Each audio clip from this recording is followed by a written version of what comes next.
My wife took me to dinner with her German boss. I smiled like a fool, pretending I didn't speak German.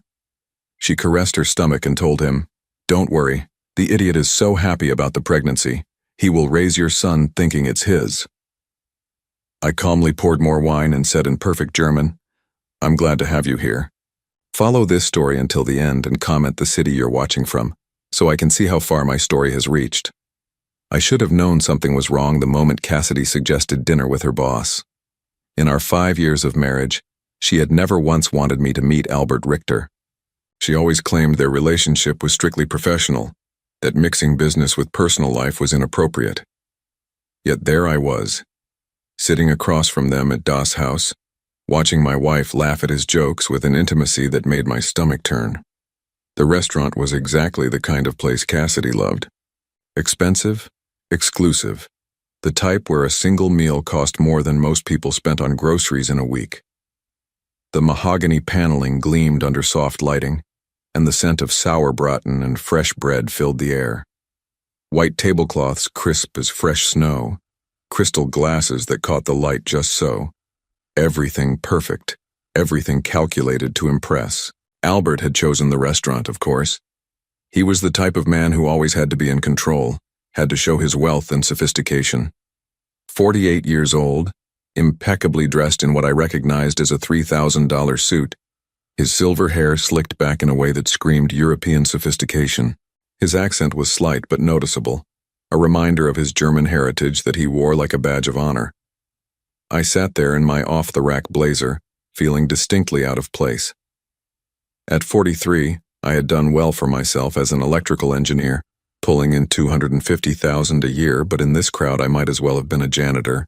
Cassidy had insisted I dress up for the occasion, spending hours picking out my clothes like I was a child going to picture day. The conversation flowed easily between them, too easily. They spoke about colleagues I had never heard her mention, shared inside jokes that excluded me completely. I watched Cassidy's face light up when she looked at him, an expression I hadn't seen directed at me in months, maybe years.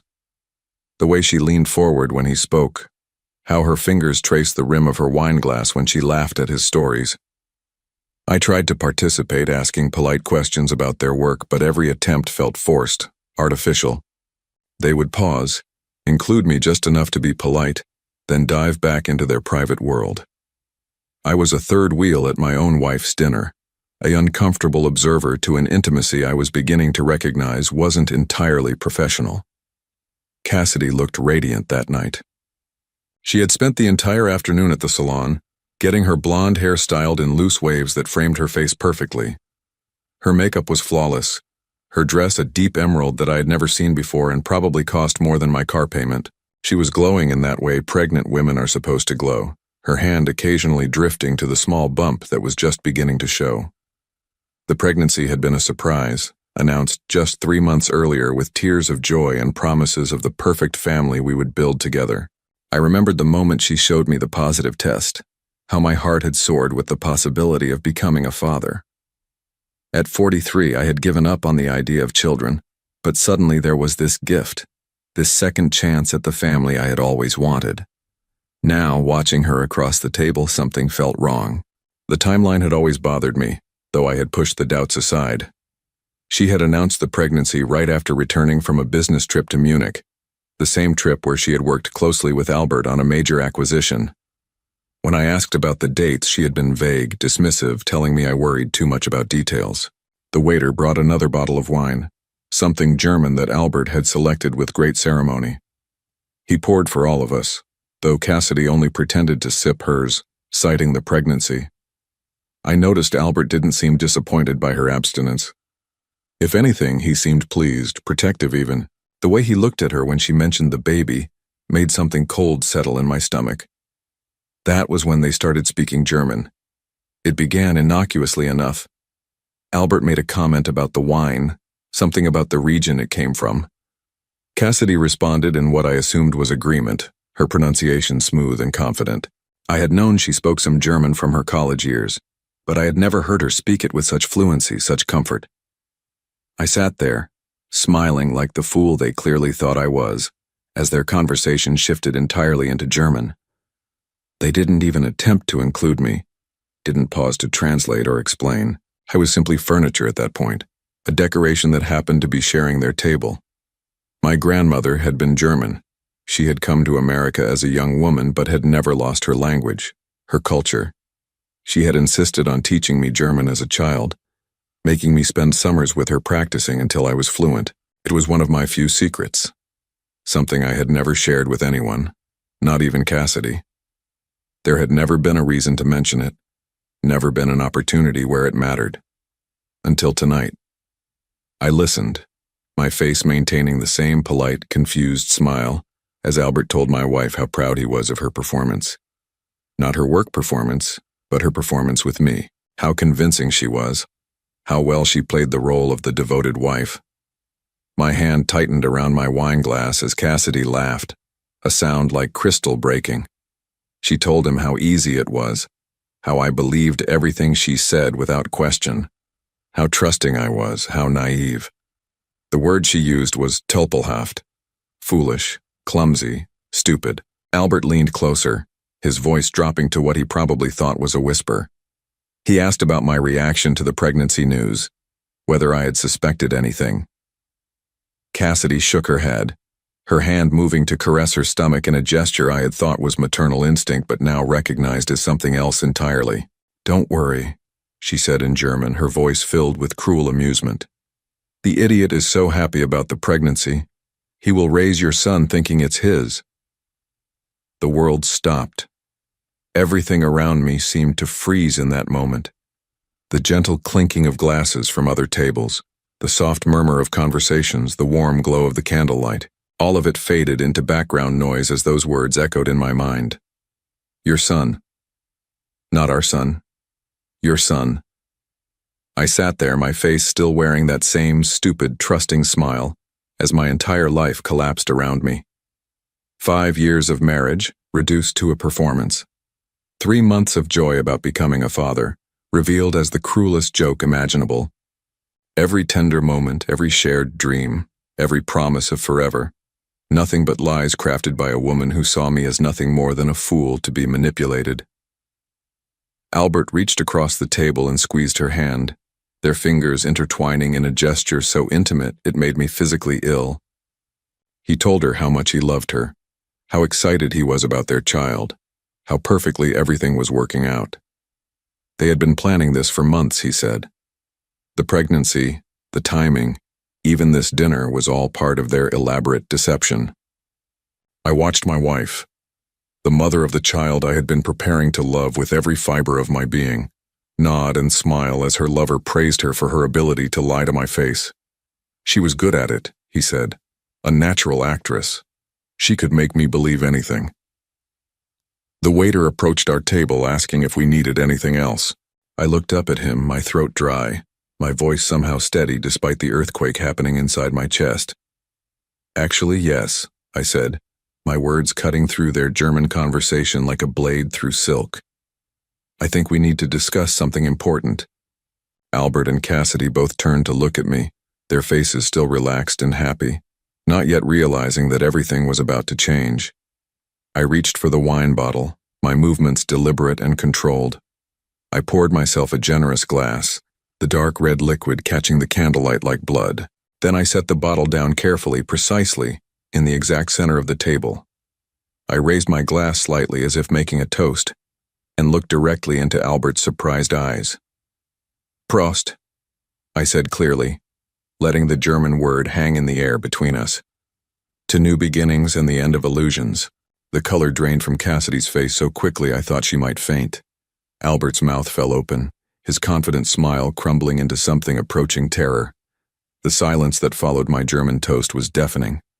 I could hear my own heartbeat, could hear the soft jazz playing from hidden speakers, could hear the gentle murmur of conversations from other tables where other couples were probably having normal, honest dinners, where other men weren't discovering that their entire lives had been elaborate lies. Cassidy's wine glass trembled in her hand. A few drops of the burgundy liquid spilled onto the crisp white tablecloth, spreading like a small blood stain. Her green eyes, the ones I had fallen in love with 6 years ago, darted between Albert and me like a trapped animal looking for an escape route that didn't exist. Albert recovered first, though barely. His face had gone from confident charm to something approaching panic in the space of a heartbeat. He straightened his tie, a nervous gesture that betrayed the composure he was desperately trying to maintain. "Neil," he said carefully, his accent thicker now, more pronounced. "I think perhaps there has been some misunderstanding." I set my wine glass down with deliberate precision, the same way I approached everything in my work as an engineer. Measured, calculated, every movement purposeful. "Oh, I don't think there's any misunderstanding at all, Albert," I replied in English, keeping my voice conversational, almost friendly. "I understood perfectly, every word." Cassidy finally found her voice, though it came out as barely more than a whisper. "Neil, baby, you don't speak German. You're confused. Albert was just telling me about his family, about his mother who lives in Munich." The lie came so easily to her lips. Even now, caught red-handed, she was still trying to manipulate me, still believing she could talk her way out of this. The woman who had shared my bed for 5 years, who had cried in my arms about her difficult childhood, who had made me believe I was the love of her life, was looking directly into my eyes and lying without a moment's hesitation. "Your German is quite good, Cassidy," I said, still maintaining that conversational tone that was driving them both toward panic. "Much better than you ever let on. Especially that part about me being an idiot who would raise another man's son thinking it was mine. Your pronunciation of Tölpelhaft was particularly impressive." She went completely white. Not pale, not flushed, but truly white, as if every drop of blood had drained from her body. Her hand, the one that had been caressing her belly just moments before in what I now knew was a mockery of maternal love, began to shake violently. Albert leaned forward, his voice urgent now, all pretense of casual dinner conversation abandoned. "Neil, listen to me. This is not what you think. Cassidy and I, we work together, yes, but tonight, this was just business discussion." I almost laughed. Almost. The absurdity of it was overwhelming. Here was a man who had just heard his lover discuss their plan to trick me into raising his child, and he was still trying to convince me it was business. "Business," I repeated slowly, as if tasting the word. "Is that what you call it when you tell the mother of your child how proud you are of her performance? When you discuss how excited you are about your son? When you plan how to deceive her husband?" The words hung in the air like an accusation, like a judgment. Around us, the restaurant continued its elegant dance. Waiters glided between tables. Other diners laughed and clinked glasses. The world moved on as if mine hadn't just shattered into a million irreparable pieces. I thought about the past 3 months, every moment since Cassidy had announced the pregnancy. How happy I had been, how I had started planning nurseries and college funds and father-son fishing trips, how I'd called my parents, barely able to contain my joy as I told them they were going to be grandparents, how I had started reading books about fatherhood, about being the kind of dad I had always wanted to be. All of it based on a lie. All of it a cruel joke shared between two people who saw me as nothing more than a convenient fool. Cassidy reached across the table, her fingers trying to find mine. I pulled my hand away before she could touch me, the gesture sharp enough that she flinched. "Neil, please," she said, her voice breaking now, tears starting to form in those green eyes that I had once thought were the most beautiful things in the world. "You have to let me explain. You don't understand what you heard. My German isn't that good. I must have said something wrong, something that sounded different than what I meant." Even now, even caught in the most obvious lie imaginable, she was still trying to gaslight me, still trying to make me doubt what I had heard with my own ears, what I had understood with perfect clarity. It was masterful, really. If I hadn't been fluent in German, if I hadn't understood every cruel word, I might have believed her. I might have convinced myself that I had misunderstood, that my suspicious mind had twisted innocent words into something sinister.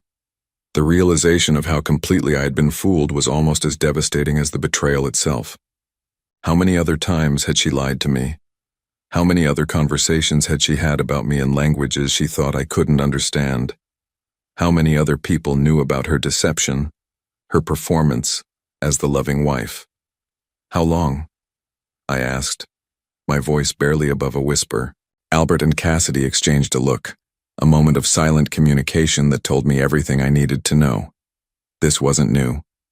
This wasn't a recent mistake or a momentary weakness. This was established, comfortable, routine. "How long?" I repeated, louder this time. Cassidy opened her mouth, probably to deliver another lie, but Albert placed a hand on her arm. Something had changed in his expression. Maybe it was resignation. Maybe it was relief that the deception was finally over. Or maybe it was just arrogance, the belief that now that I knew the truth, there was nothing I could do about it. 2 years, he said simply. 2 years. I sat there doing the math, remembering. 2 years ago was when Cassidy had started working more closely with Albert's company, when she had begun traveling frequently for business, when she had started coming home later, when she had begun buying expensive clothes and jewelry that she claimed were gifts from herself for working so hard. 2 years of elaborate deception, 2 years of her coming home to me after being with him, of sharing dinners and conversations and intimacies while living a complete double life. 2 years of making me believe I was loved while she was actively planning to deceive me in the cruelest way possible. The pregnancy timeline suddenly made perfect sense. She hadn't gotten pregnant with my child during our romantic weekend getaway to the coast 3 months ago. The trip I had thought had rekindled our relationship. She had already been pregnant when we went away, already carrying Albert's child while letting me believe I was making love to my wife instead of to my betrayer. "The baby," I said, my voice hollow now, all emotion drained away. "When is the due date? The real due date?" Cassidy's tears were flowing freely now, mascara creating dark tracks down her perfectly made-up cheeks. "Neil, please. We can work this out. We can go to counseling. We can fix this." "When?" I insisted.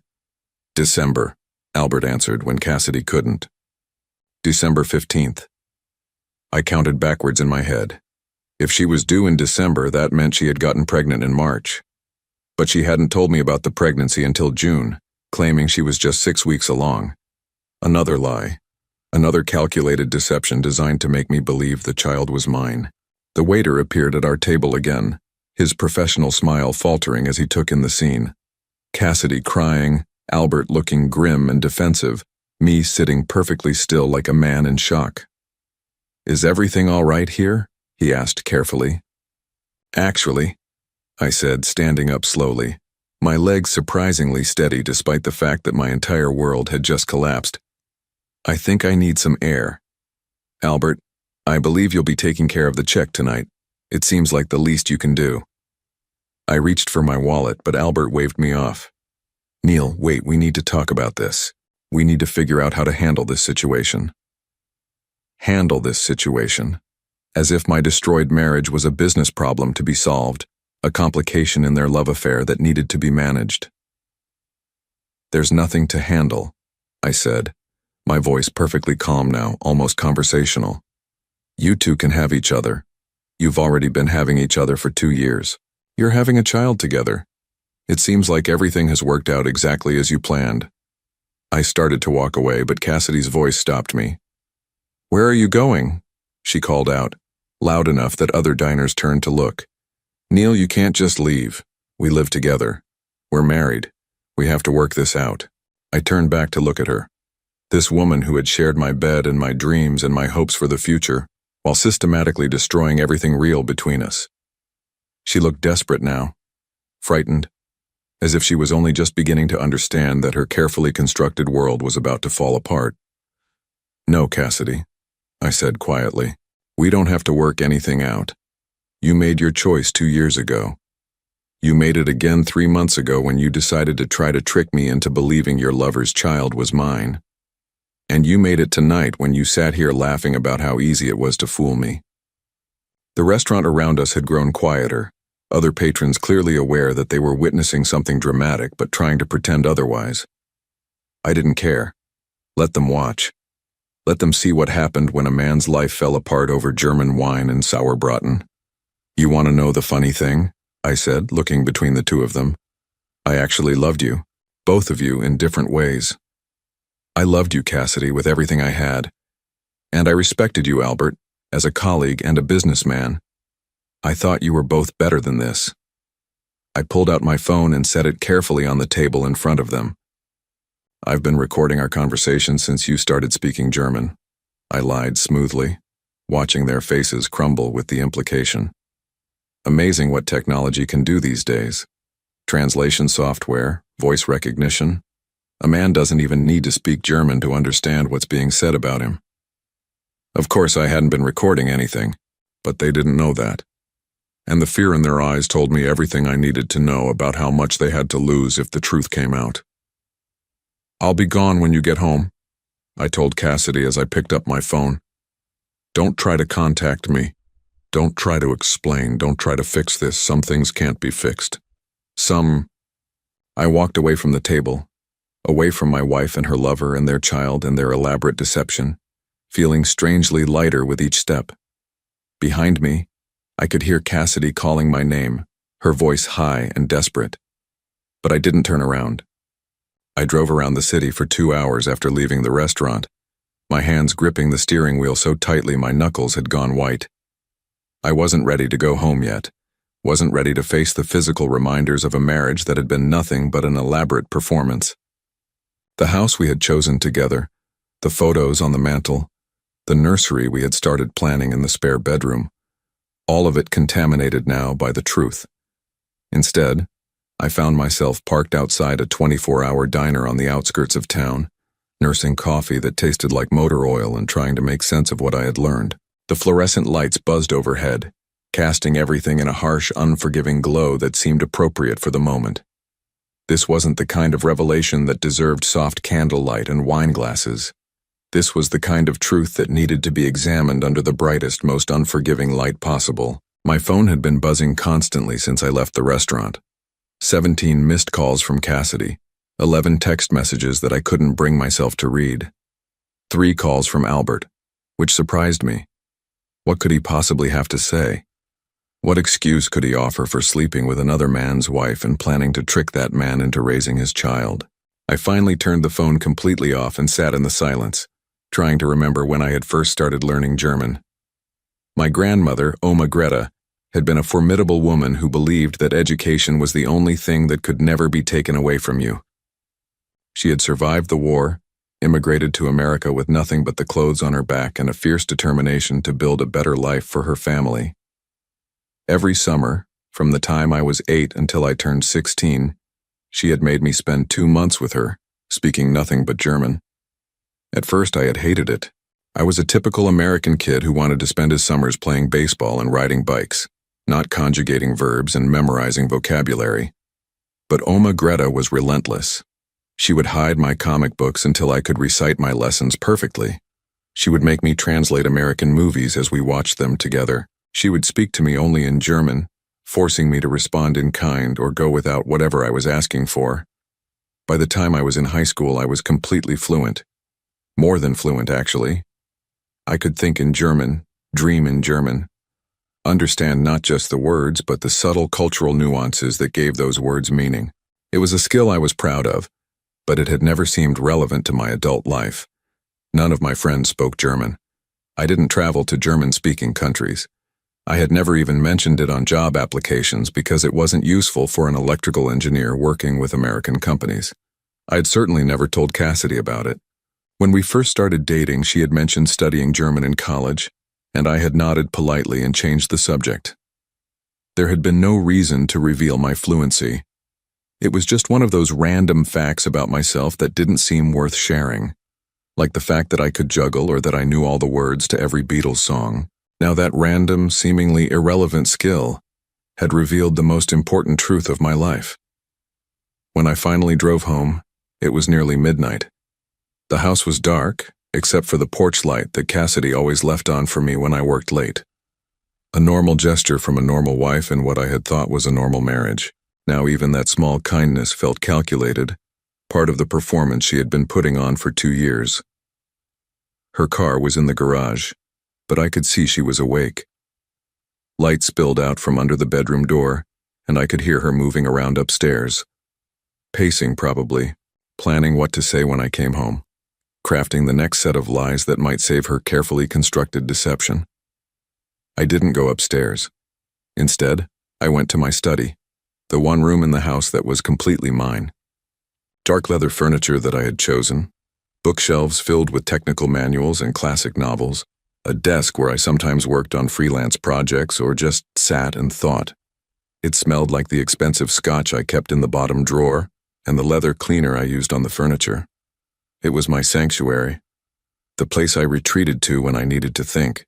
I poured myself 3 fingers of Macallan 18-year-old scotch, a bottle I had been saving for a special occasion. This seemed like as special as occasions got, though not in the way I had ever imagined. That was when I started really thinking about the timeline, really examining the past 2 years with the cold analytical mind I used for solving engineering problems. If Cassidy and Albert had been having an affair for 2 years, there would be evidence. Patterns, inconsistencies that I had ignored or explained away because I had trusted my wife implicitly. I opened my laptop and started going through our financial records, something I rarely did because Cassidy handled most of our household expenses. She had a degree in business administration and had always been good with money, or so I had thought. I gave her access to our joint checking account and trusted her to manage everything while I focused on my career. What I found made my blood run cold. Over the past 2 years, there had been charges I had never seen before. Expensive dinners at restaurants I had never been to, hotel rooms in cities where Cassidy claimed to be traveling alone for business, purchases at lingerie stores that specialized in items I had never seen her wear. The amounts weren't huge individually, but they added up. Nearly $20,000 in unexplained expenses, all carefully hidden among legitimate household costs. But it was the patterns that really told the story. Every month, like clockwork, there were charges at the same upscale hotel in downtown, the Meridian, where rooms started at $400 a night. Always on Thursday afternoons, always followed by charges at expensive restaurants nearby. Sometimes there were purchases at jewelry stores, designer boutiques, spas that specialized in couples treatments. I cross-referenced the dates with Cassidy's work calendar, which she kept meticulously updated on our shared computer. Every Thursday hotel charge corresponded with a notation that read, "Client meeting, A.R. Albert Richter." She had been documenting her affair in our shared calendar, probably thinking I would never bother to look. The jewelry purchases were particularly devastating. I found receipts for a diamond tennis bracelet worth $8,000, purchased just 3 weeks after our 5th wedding anniversary. She had told me it was a gift to herself for landing a big client, a reward for her hard work. I had been proud of her success, proud that my wife was doing so well in her career that she could afford to treat herself to something special. Now I realized it had probably been a gift from Albert, purchased with money from our joint account. She had used my money to buy herself jewelry from her lover, then lied to my face about where it came from. The audacity of it was breathtaking. I found the receipt for the pregnancy test, purchased 2 weeks before she told me she was expecting. Not one test, but 3 different brands, as if she wanted to be absolutely certain before she started the next phase of her deception. The date was devastating. March 23rd. If she had been testing for pregnancy in late March, she would have conceived sometime in early March. I had been traveling for work during the first 2 weeks of March, attending a conference in Seattle. She had been home alone, except she hadn't been alone at all. The conference receipts were all there in our records. My flight to Seattle, my hotel, my meals, all carefully documented for tax purposes. I had been 3,000 miles away when my wife conceived another man's child, then had come home to find her unusually affectionate, unusually eager to be intimate. She had been covering her tracks, making sure that when she announced the pregnancy, I would believe the timing made sense. I pulled out a calculator and started doing the math more precisely. If she was due December 15th, as Albert had said, and if a pregnancy lasted an average of 40 weeks from the last menstrual period, she would have conceived around March 20th, right in the middle of my Seattle trip. Right when I couldn't possibly have been the father. The evidence was overwhelming, undeniable, mathematical. Not only had my wife been cheating on me for 2 years, not only was she carrying another man's child, but she had planned the entire deception with scientific precision. She had calculated dates, manipulated timelines, and created an elaborate fiction designed to make me believe I was going to be a father. I heard footsteps on the stairs, soft and hesitant. Cassidy, finally working up the courage to face me. I quickly closed the laptop and took another sip of scotch, steeling myself for whatever performance she had prepared. She appeared in the doorway wearing one of my old college t-shirts and pajama pants, her makeup scrubbed off, her hair pulled back in a messy ponytail. She looked young and vulnerable and scared, exactly the way she had looked on our first morning together 6 years ago. It was masterful acting, really. If I didn't know what I knew, if I hadn't heard her laughing about my stupidity just hours earlier, I might have felt sorry for her. "Neil," her voice was small, uncertain. "Can we talk?" I gestured to the chair across from my desk, the one where she used to sit when we planned our finances together or discussed our future. Now it felt like an interrogation chair, a place where suspects came to confess their crimes. She sat down carefully, her hands folded in her lap, her eyes red from crying. Real tears or another part of the performance? At this point, I wasn't sure I could tell the difference. "I know you're angry," she began, her voice barely above a whisper. "I know you think you heard something that sounded terrible, but Neil, you have to believe me. You misunderstood. My German isn't good enough to say what you think you heard." Even now, even after everything, she was sticking to the lie. Not just sticking to it, but doubling down, trying to convince me that my own ears had betrayed me, that my perfect understanding of a language I had spoken fluently for 30 years was somehow flawed. "Tell me about the meridian," I said calmly. The color drained from her face instantly. She opened her mouth, closed it, opened it again. No words came out. "Tell me about the $8,000 bracelet you bought yourself 3 weeks after our anniversary," I continued. "Tell me about the pregnancy test you bought on March 23rd, 2 weeks before you told me you were expecting. Tell me about Albert Richter and why you've been meeting him at expensive hotels every Thursday for the past 18 months. She was shaking now, her hands trembling visibly as the weight of being truly caught settled over her. Not caught in a moment of weakness, not caught in a single lie, but caught in an elaborate, systematic deception that had been going on for 2 years. "How long have you known?" she whispered finally. "I've known about tonight since tonight," I said truthfully, "but I've been learning about the rest of it for the past 3 hours. Amazing what financial records can tell you when you actually bother to look at them." She buried her face in her hands, her shoulders shaking with sobs that seemed genuine. But then, all of her emotions had seemed genuine until a few hours ago. I had lost the ability to distinguish between truth and performance where Cassidy was concerned. "Neil, please," she said through her tears. "Let me explain. It's not what you think. It's complicated." "No," I said quietly, finishing my scotch and setting the glass down with finality. "Actually, it's very simple. You've been having an affair for 2 years. You're pregnant with your lover's child. You were planning to trick me into raising that child as my own. There's nothing complicated about it." I stood up, suddenly exhausted by the effort of maintaining my calm facade. "I'll be staying in a hotel tonight. Tomorrow I'll be calling a lawyer. I suggest you do the same." As I walked toward the door, she called after me one last time. "What about us? What about our marriage? What about the baby?" I turned back to look at her, this woman who had shared my bed and my dreams and my hopes for the future, while systematically destroying everything real between us. "There is no us," I said simply.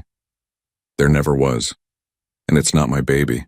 Then I walked out of my study, out of my house, and out of the life I had thought was mine but had never really existed at all. The hotel room smelled like industrial-strength carpet cleaner and the ghosts of 1,000 business travelers. I sat on the edge of the bed at 2 in the morning, staring at my phone and waiting for morning so I could start making the calls that would dismantle my life with the same precision Cassidy had used to destroy it. Sleep was impossible.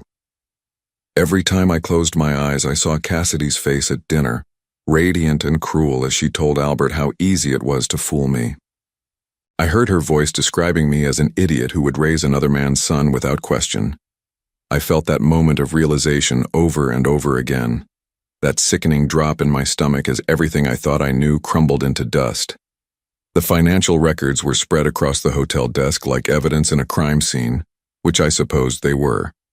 I had printed everything out before leaving the house, wanting physical proof of the systematic theft and deception. $20,000 over 2 years might not sound like much to some people, but it wasn't really about the money. It was about the elaborate planning, the casual cruelty of using my own resources to fund her betrayal. But as devastating as the financial evidence was, it paled in comparison to what I had discovered in Cassidy's email account. She had never been particularly careful about computer security, and we had shared passwords for most of our accounts for years. It was one of those married couple conveniences that had seemed sweet and trusting at the time. Now it gave me access to a digital record of her double life that was more damning than anything I could have imagined. The emails with Albert went back 26 months, starting innocuously enough with work-related discussions, but quickly evolving into something much more intimate. I read them in chronological order, watching in real time as a professional relationship became flirtation, then seduction, then a full-blown affair complete with detailed plans for their secret meetings. Albert, it turned out, was married. Not just married, but married to a woman named Helena whose family owned a chain of luxury hotels across Europe. Helena Richter wasn't just wealthy. She was generationally wealthy, the kind of money that came with social expectations and public scrutiny. Albert couldn't afford a messy divorce, couldn't risk his wife discovering his affairs. So he had made Cassidy his kept woman, setting her up with an allowance and expensive gifts while maintaining the facade of his respectable marriage. The pregnancy had been planned. Not just planned, but strategically timed to coincide with what Albert called the Seattle opportunity. They had known about my conference weeks in advance, had used my travel schedule to ensure that the conception would happen while I was conveniently 3,000 miles away. In one particularly nauseating email, Cassidy had joked about how excited I had been when she told me she was ovulating right when I got back from my trip. They had been laughing at me, not just deceiving me, but actively mocking my trust, my joy, my excitement about becoming a father. In their emails, I was referred to as the husband, as if I were just a role to be managed rather than a human being with feelings and rights, and a heart that could be broken. The most devastating email was from just 2 weeks ago. Albert had written to Cassidy about his long-term plans, about how they would handle the situation after the baby was born. He wanted her to wait until the child was at least 2 years old before initiating divorce proceedings, long enough for me to be firmly attached to the child, long enough for the courts to view me as the father regardless of biological reality. Then she would leave me, taking half of everything I had built while he quietly supported her from the shadows. It was a 10-year plan. They had mapped out a decade of my life without my knowledge or consent, had decided that I would spend the next 10 years loving and raising a child who wasn't mine while they enjoyed the benefits of both his wealth and mine. After the divorce, I would still be responsible for child support for a child I had never actually fathered, while they lived openly together with my money funding their lifestyle. The casual cruelty of it took my breath away. These weren't crimes of passion or moments of weakness. This was a calculated, long-term conspiracy designed to extract maximum benefit from my trust and my love, while giving nothing real in return. But perhaps the worst part was reading about their assessment of my character, their analysis of why their plan would work. Albert had written extensively about my pathological need to be needed, my desperate desire for family, my emotional dependence on female approval. He had psychoanalyzed me like a specimen, identifying my vulnerabilities with clinical precision and explaining to Cassidy exactly how to exploit them. He wasn't wrong. I had always been the kind of man who found his identity in taking care of others, in being useful, in being loved. My parents had divorced when I was 12, and I had spent my teenage years desperately trying to keep everyone happy, trying to be the perfect son who might somehow hold the family together through sheer force of goodness. It hadn't worked, but the pattern had stuck. I found women who needed me, who let me feel important and valued in exchange for my time, my money, my emotional labor. Cassidy had understood this about me from the beginning. In one email, she described our early relationship with devastating accuracy, explaining how she had let me believe I was rescuing her from a difficult life, how she had played up her vulnerabilities to make me feel strong and protective.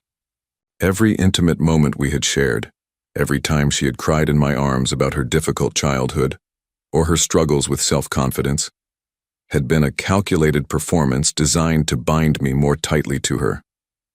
I had fallen in love with a fiction.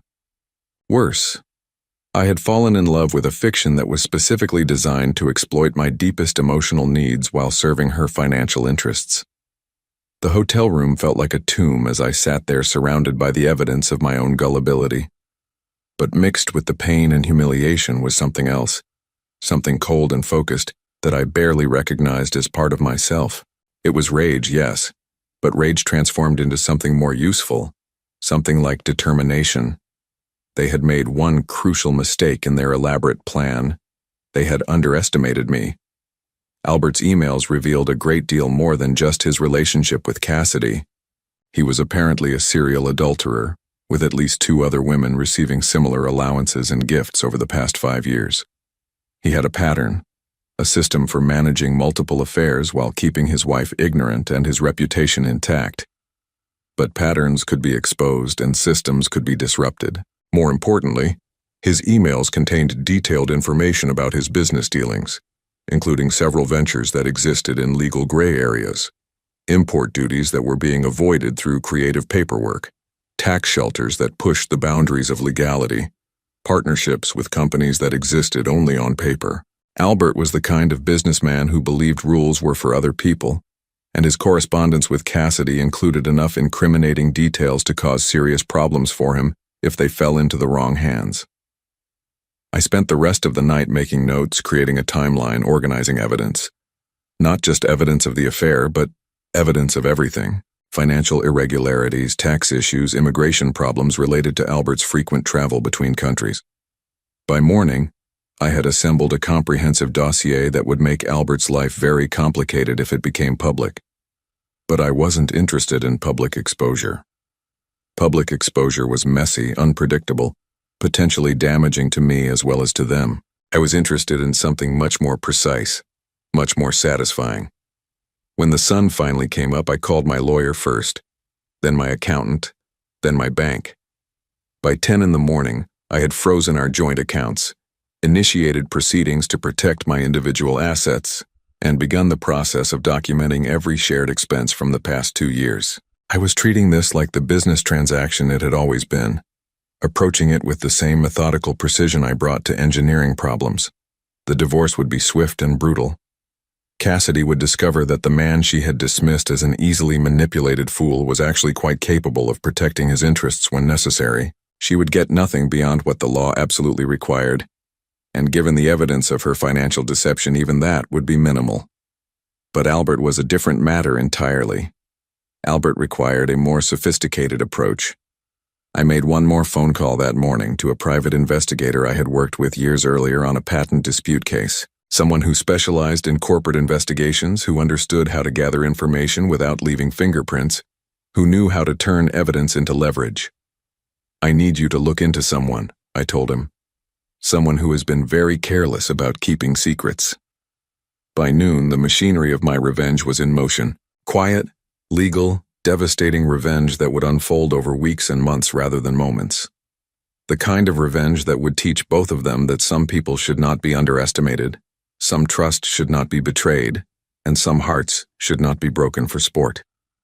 I checked out of the hotel and drove back to my house to collect some clothes and personal items. Cassidy was gone, probably at work, probably trying to maintain the fiction that everything was normal while her world prepared to collapse around her. But there was a note on my desk, written in her careful handwriting on expensive stationery that I had probably paid for without realizing it. "Neil, I know you won't believe me, but I do love you. I never meant for things to go this far. Please call me. We can fix this if you'll just give me a chance to explain. The baby could still be yours. The timing isn't as clear as you think it is. Please don't throw away our marriage over a misunderstanding. I'm begging you. Cassidy." I read the note twice, marveling at her ability to lie even when she had nothing left to lose. The baby could still be mine. Even now, even after I had heard her call it Albert's son in perfect German, she was still trying to plant seeds of doubt. I folded the note carefully and put it in my jacket pocket, not because I believed a word of it, but because it was evidence of her continued attempts to manipulate me even after being caught. My lawyer would find it useful. Then I walked through the house one last time, looking at the life I had thought was mine. The kitchen where we had cooked dinner together, the living room where we had watched movies and made plans for the future, the bedroom where we had made love and talked about our dreams. All of it contaminated now by the knowledge of what it had really been. But I wasn't sad anymore. I wasn't even angry. I was something much more dangerous than angry. I was motivated. 3 weeks had passed since that devastating dinner at Das house, and my carefully orchestrated plan was finally ready to unfold. I had learned patience from my grandmother, who used to say that revenge served cold was twice as satisfying as revenge served hot. She had been talking about a neighbor who had stolen from her garden, but the principle applied perfectly to my current situation. The private investigator I had hired, Marcus Chen, was worth every penny of the $15,000 I had paid him. He was a former federal agent who specialized in corporate investigations, and he had provided me with enough evidence to destroy both Albert and Cassidy in ways they couldn't possibly have anticipated. Albert's business empire, it turned out, was built on a foundation of creative accounting and legal gray areas that wouldn't survive close scrutiny. More importantly, his wife Helena wasn't just wealthy in her own right. She was also famously vindictive when it came to her husband's infidelities. According to Marcus's research, she had discovered Albert's previous affairs and had quietly made each of his mistresses disappear from his life through a combination of financial pressure and social ostracism. Helena Richter didn't just have money. She had the kind of old European money that came with connections to banks, government officials, and media outlets. She could make people's lives very difficult without ever having to get her hands dirty. Albert knew this, which was why he had been so careful to keep his relationship with Cassidy hidden from her. But secrets have a way of coming to light when the right person decides to illuminate them. I was sitting in my new apartment, a sleek downtown loft that cost $3,000 more per month than my suburban house but felt infinitely more honest, when my phone rang. The caller ID showed Cassidy's number, the first time she had tried to contact me in over a week. I almost didn't answer. We were well into divorce proceedings and my lawyer had advised me to let all communication go through him. But curiosity got the better of me. I wanted to know what new lie she might have crafted, what new manipulation she might attempt. Neil? Her voice was small, frightened, completely different from the confident woman who had laughed about my stupidity 3 weeks earlier. Please don't hang up. I need to talk to you. About what? My voice was flat, emotionless. I had learned to speak to her the way I might speak to a stranger asking for directions with polite indifference. About Albert. About what's happening. Neil, I think I made a terrible mistake. I leaned back in my leather chair, genuinely curious now. What kind of mistake? There was a long pause, filled with the sound of her breathing, shaky and irregular. He's not who I thought he was. The things he's been asking me to do, the way he's been treating me since that dinner. Neil, I think he might be dangerous. Dangerous. That was interesting. From what Marcus had discovered, Albert was many things: ruthless, manipulative, criminal in some of his business dealings, but not physically dangerous. Unless she was referring to a different kind of danger entirely. What has he been asking you to do? I asked, keeping my voice neutral. He wants me to lie in the divorce proceedings. He wants me to claim the baby is yours, to demand child support, to take half of everything you have. He says if I don't, he'll cut me off completely. He'll make sure I never work in this industry again. So Albert was pressuring her to continue the deception even after I had discovered the truth. That was exactly what I had expected him to do and exactly what I had been counting on. And you're calling me because I can't do it anymore, Neil. Because I'm scared of what will happen if I keep lying. And I'm scared of what will happen if I stop. Because I know you hate me, but you're the only person who might be able to help me. The irony was breathtaking. The woman who had spent 2 years lying to me, who had planned to trick me into raising another man's child, who had mocked my trust and my love, was now asking for my help because her co-conspirator was threatening her. Why would Albert care what you do in our divorce? I asked, though I already knew the answer. If he loves you, if he wants to be with you, why wouldn't he just divorce his own wife and marry you? Silence. Long, telling silence. He's not going to leave Helena, is he? I pressed. He never was. You were just a convenient mistress who got inconveniently pregnant. You don't understand, she whispered. It's complicated. His wife, she's not just rich, she's connected. If she found out about me, about the baby, she could destroy both of us. Albert says we have to wait. We have to be careful. How long do you have to wait, Cassidy? 5 years? 10? Until the child is grown? Until Helena dies of old age? She started crying then, soft sobs that might have moved me once upon a time. Now they just sounded like the complaints of someone who had discovered that actions have consequences. I know I don't deserve your help, she said through her tears. I know what I did to you was unforgivable. But Neil, I'm pregnant and alone and scared. And I don't know what else to do. Pregnant and alone and scared. The perfect victim narrative designed to appeal to my protective instincts, my need to help people in trouble. A year ago, it would have worked. A year ago, I would have dropped everything to rescue her, regardless of what she had done to me. But that was before I had learned to see her clearly, before I understood that every emotion she displayed was calculated for maximum effect. You're not alone, I said calmly. You have Albert, the father of your child, your lover of 2 years, your business partner in deception. Why don't you ask him for help? Because he doesn't care about me. The mask slipped for just a moment, revealing the panic underneath. He never cared about me. I was just useful to him, just someone he could control. And now that things have gotten complicated, now that you know the truth, he just wants to manage the situation. He wants to manage me.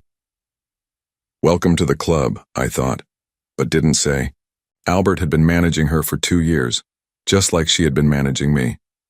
The difference was that I had loved her, while Albert had simply used her. What exactly do you want from me, Cassidy? I want to tell the truth in the divorce. I want to admit that the baby isn't yours, that I've been lying about everything. I want to stop taking your money, stop demanding things I'm not entitled to.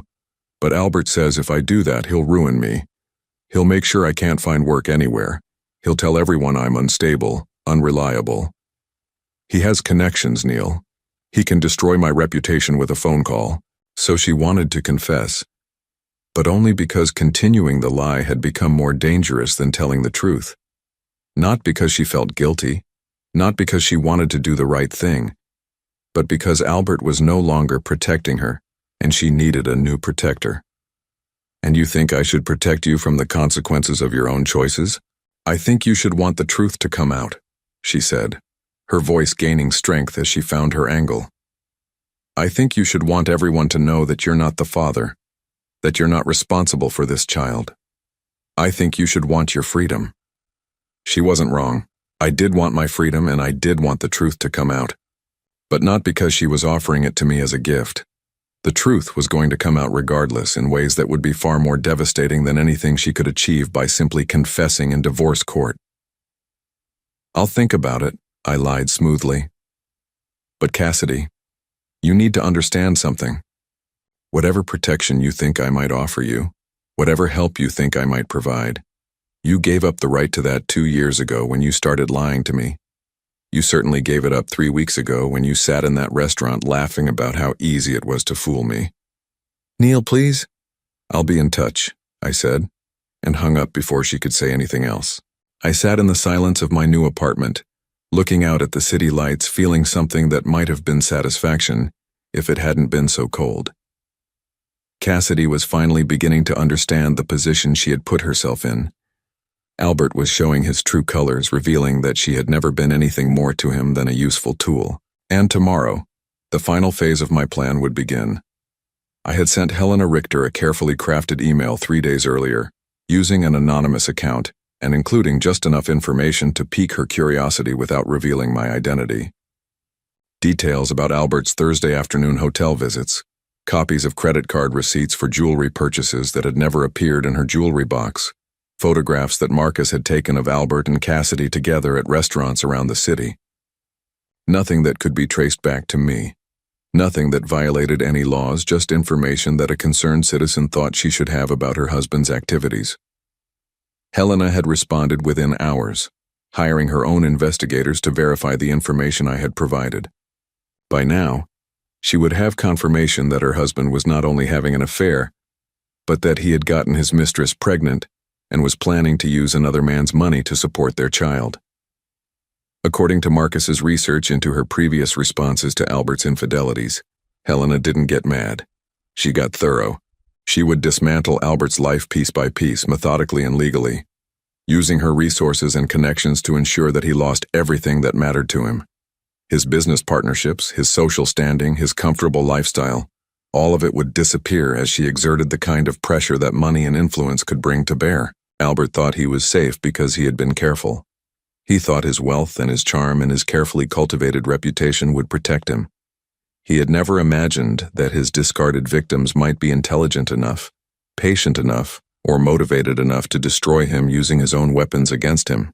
Tomorrow morning, Helena's lawyers would serve Albert with divorce papers and a restraining order. His business accounts would be frozen pending investigation into potential financial irregularities that an anonymous tip had brought to the attention of the appropriate authorities.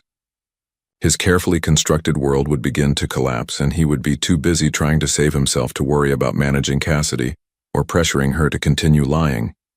And Cassidy herself would discover that being the pregnant mistress of a powerful man was a very different thing than being the pregnant mistress of a man whose power had just evaporated overnight. I poured myself a glass of wine, a bottle I had chosen myself from a wine shop I had discovered in my new neighborhood, and raised it in a toast to my grandmother's memory. "Revenge served cold, O Magretta," I said aloud. "Just like you taught me."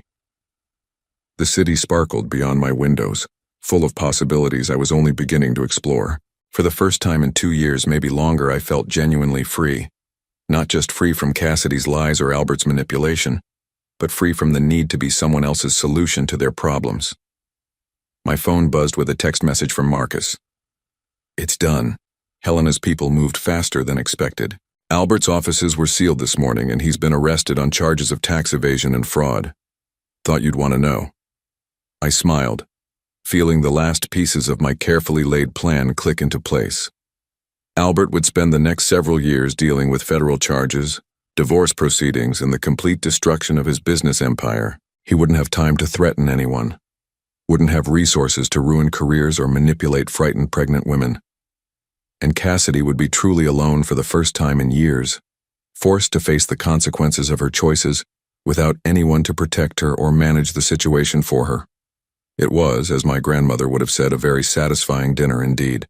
6 months later, I was sitting in a coffee shop near my new office, reading the morning paper and genuinely enjoying the simple pleasure of a quiet Saturday morning, when I saw the headline that brought the whole sorry chapter of my life to a satisfying close.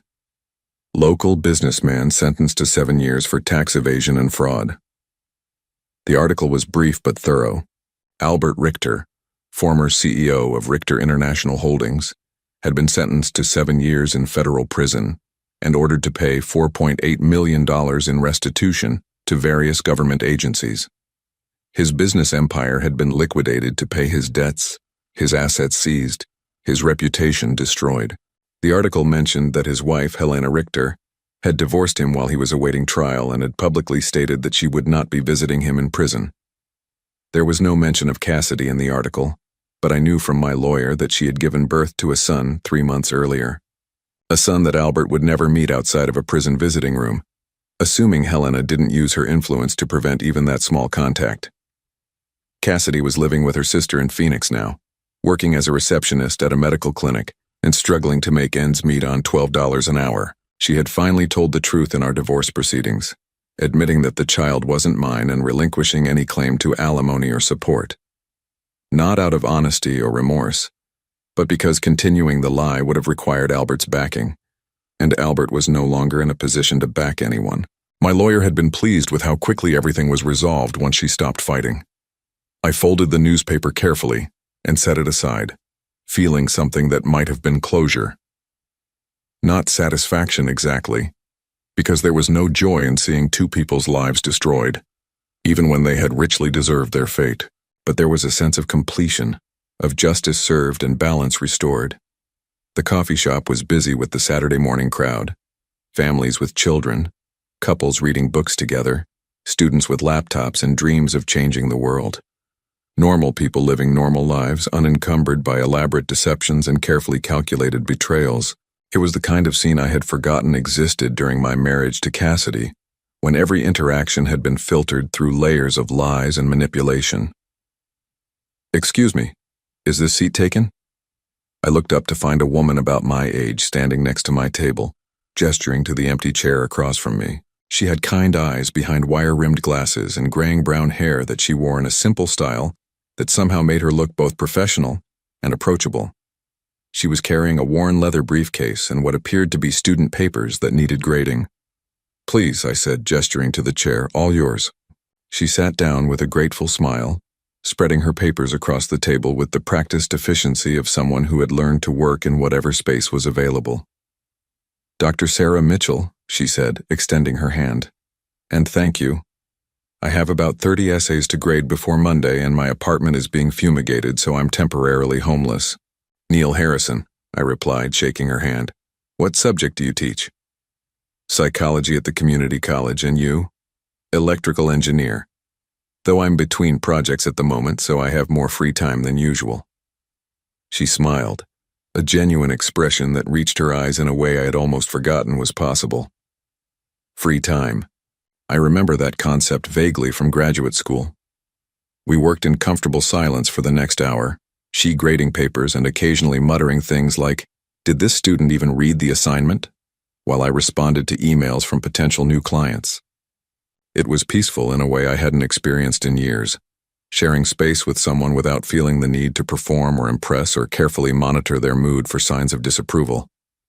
When she finished her stack of essays, she looked up and caught me watching her.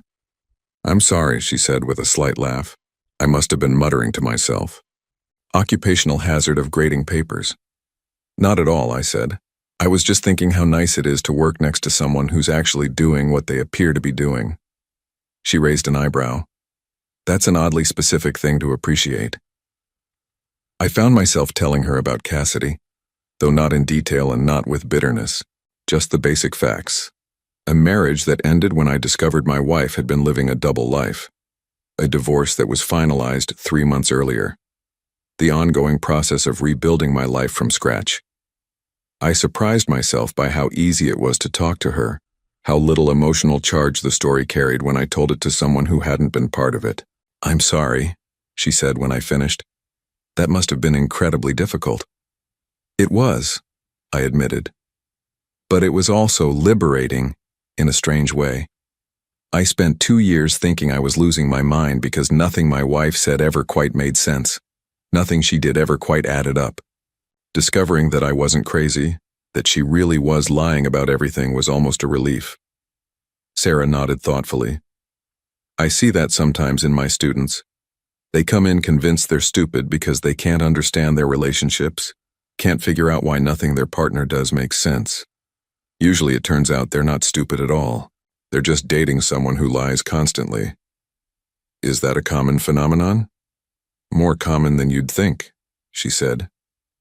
"People who lie pathologically are often very good at making their victims feel like the problem is their own perception rather than the liar's dishonesty. It's a form of psychological manipulation called gaslighting." I thought about that for a moment, remembering how many times Cassidy had made me feel like I was being paranoid or suspicious when I questioned inconsistencies in her stories. "How do people recover from that?" I asked. "Slowly," she said with a smile. "And usually with the help of people who tell them the truth even when it's uncomfortable. People who don't have an agenda beyond basic human kindness." We talked for another hour about psychology, about engineering, about the books we were reading and the places we wanted to travel. She was divorced as well, had been for 3 years after discovering that her ex-husband had been embezzling money from the nonprofit organization where he worked. She understood betrayal. Understood the long process of learning to trust your own judgment again after someone you loved had systematically undermined it. When she finally packed up her papers, I found myself reluctant to let her go. "Would you be interested in having dinner sometime?" I asked, surprised by my own boldness. "Somewhere with honest food and honest conversation?" She smiled. that same genuine expression that had caught my attention earlier. I'd like that very much, as long as you promise not to speak any foreign languages I don't understand. I laughed, a real laugh that came from somewhere deep and unguarded. I promise, English only, and the complete truth, even when it's boring. Especially when it's boring, she said. Boring truth is underrated. We exchanged phone numbers, and I watched her walk away feeling something I hadn't felt in years. Anticipation for the future. Not the desperate hope that someone would love me enough to make my life meaningful, but genuine curiosity about what might develop between two people who had both learned the value of honesty the hard way. That evening, I called my parents for our weekly check-in, something I had started doing after the divorce as a way of reconnecting with family relationships that weren't based on deception. "You sound different," my mother said near the end of our conversation. "Happier, maybe?" "I think I am," I said, looking around my apartment with its clean lines and honest furniture. Its books chosen because I wanted to read them, rather than because they would impress visitors. I think I'm finally learning who I am when I'm not trying to be what someone else needs me to be. "That's a good thing to learn," she said, even if it took longer than it should have. After we hung up, I poured myself a glass of wine and stood on my balcony looking out at the city. Somewhere out there, Cassidy was probably trying to put her son to sleep in a small apartment, struggling with the reality of single motherhood and a minimum wage job. Somewhere else, Albert was learning to navigate prison politics and counting the years until his release. Their elaborate deception had collapsed under its own weight, leaving them both worse off than if they had simply been honest from the beginning. I didn't feel sorry for them. Actions have consequences, and they had chosen their actions with full knowledge of the risks involved, but I didn't feel vengeful anymore either. They were no longer part of my story, no longer capable of affecting my peace or my future. They had become what they deserved to become: irrelevant. My phone buzzed with a text message from Sarah. "Just wanted to say thank you for a lovely afternoon. Looking forward to our dinner. And don't worry, I won't test your German fluency." I smiled and typed back, "Looking forward to it too. Fair warning, I'm completely fluent in German, but I promise to only use my powers for good from now on." Her response came quickly. "A man with hidden depths and a sense of humor. I think I'm going to like getting to know you, Neil Harrison." I set my phone aside and went back to looking at the city, at the thousands of lights representing thousands of lives, most of them probably simpler and more honest than the one I had been living for the past 2 years. For the first time since that devastating dinner at Das Haus, I felt genuinely hopeful about the future, not because someone else might love me, not because I might find another person to take care of, but because I had finally learned to like the person I was when no one was watching, when no one was asking me to be anything other than myself. Tomorrow, I would call Sarah and plan our dinner. I would continue building my new business, cultivating relationships based on mutual respect rather than emotional manipulation. I would keep learning who Neil Harrison was when he wasn't trying to save anyone, when he wasn't desperately seeking approval from people who had no intention of giving it honestly. The German word for this feeling, I realized, was Befreiung, liberation, freedom from bondage, freedom from deception, freedom from the exhausting work of being someone else's solution to their problems. My grandmother would have been proud. I had learned her language, and through it, I had learned the most important lesson of all: that sometimes the greatest gift betrayal can give you is the opportunity to discover who you really are when you stop trying to be who someone else needs you to be.